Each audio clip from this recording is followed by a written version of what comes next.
그렇죠. 뭐 허리가 아프시면 일단 쉬는 게 맞죠. 네. 네, 쉬는 것만으로도 허리는 자연 경과로 이제 회복되는 경우가 많기 때문에 일단은 쉬시는 게 좋습니다. 누워서 쉬시는 게 좋고. 그런데 이제 계속 아프다면은 문제가 되겠죠. 근데 저희 의사들은 허리가 아프다고 하면은 일단은 아주 크게 급한 상황은 아니라고 봅니다. 네. 근데 지금 보시는 것처럼 허리가 아픈데 허리는 점점 괜찮아지면서 다리로 내려가기 시작한다. 이러면은 좀 이제 아픈 사인이 될 수 있겠죠.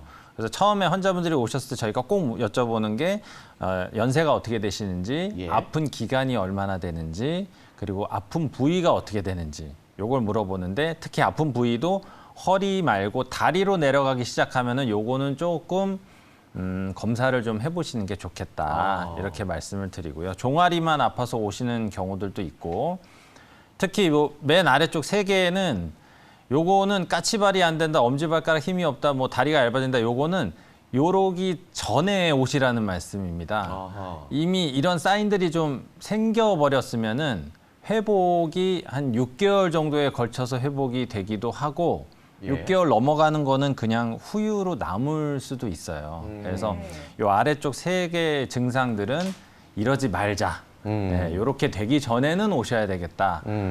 물론 이런 증상이 있어도 이제 오셔야 됩니다. 그렇죠. 예, 빨리 치료를 하셔야 되니까 이렇게 다양하게 나타나는 증상들이라고 보시면 되겠습니다. 네. 그러니까 까치발이 잘 안 되고 또 엄지발가락에 힘이 없고 그리고 또 한쪽 다리가 조금 얇아진 느낌이 든다. 이거는 뭐 축구로 따지면 일종의 뭐 레드카드인 셈이잖아요. 좀 경고라고 할 수 있는 상황이니까 반드시 좀 치료를 받으셔야 되겠다라는 말씀을 드리고 싶고요. 사실 허리가 아프다 그러면은 뭐 100이면 100, 나 디스크인가? 네. 뭐 이런 생각들을 많이 합니다. 그런데 원장님 말씀처럼 허리보다 다리 통증이나 저림 증상이 더 심해지고 있다라면 실제 디스크로 봐도 무방하다라고 저도 생각이 드는데 왜 허리 디스크가 진행이 될수록 이 다리 쪽에 문제가 생기는 건지 좀 알 수 있을까요? 네, 일단은 허리 뼈의 구조에 대해서 좀 알고 계실 필요가 있으신데요. 허리는 길쭉하게 생겼잖아요. 네. 그럼 뼈와 뼈 사이에는 쿠션 역할을 해주는 이런 물렁뼈들이 있습니다.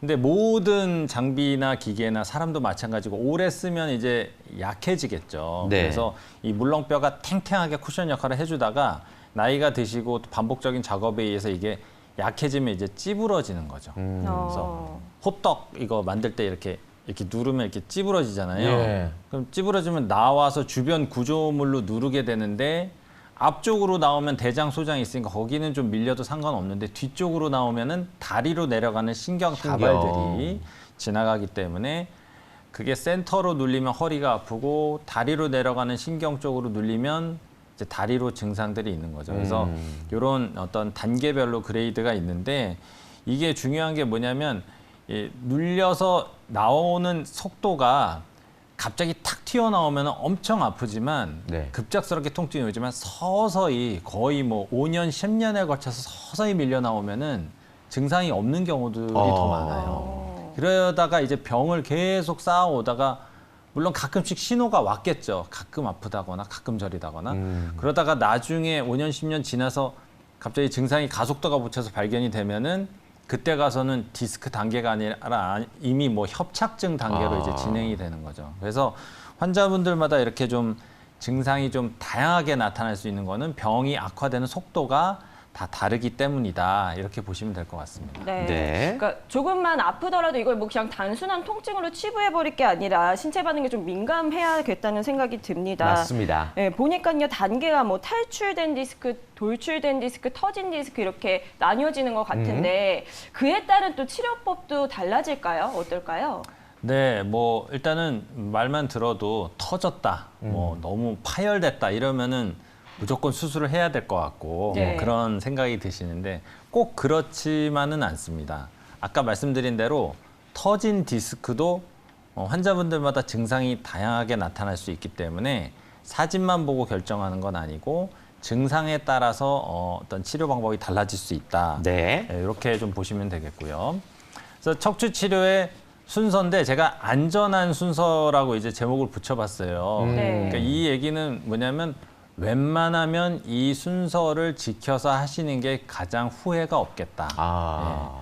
왜냐하면 쉽게 얘기해서 1단계 보존적인 치료로 걸러지는 분들이 7, 80%고 남아있는 30%에서 비수술 치료로 또 걸러지는 분들이 7, 80%니까 결국은 수술 치료까지 가야 되는 분들은 전체에서 한 5% 미만이 된다고 보시면 되거든요. 근데 앞에 1단계, 2단계를 안 해보고 바로 수술로 간다면 좀 억울하겠죠. 네. 좀 이렇게 좀 섣부른 결정이 될 수도 있고. 하지만 모든 것들은 상황에 따라서 다 다르기 때문에 환자분이 아픈 정도라던가 고생해온 기간이라던가 뭐 하다못해 환자분의 어떤 경제적인 사정이나 일하시는 어떤 사정이나 이런 것들에 따라서 뭐 빨리 뭐 치료를 하셔야 되는 분들도 있고 아니면 본인이 조금 여유가 있으면 천천히 회복하기를 원하는 분들이 있고 이런 부분들이 있기 때문에 단계별로 이렇게 가시되 주치의와 진짜 가족처럼 충분히 상의를 하시면서 결정을 하시는 방향이 안전한 방법으로 갈 수 있는 그런 치료라고 보시면 되겠습니다.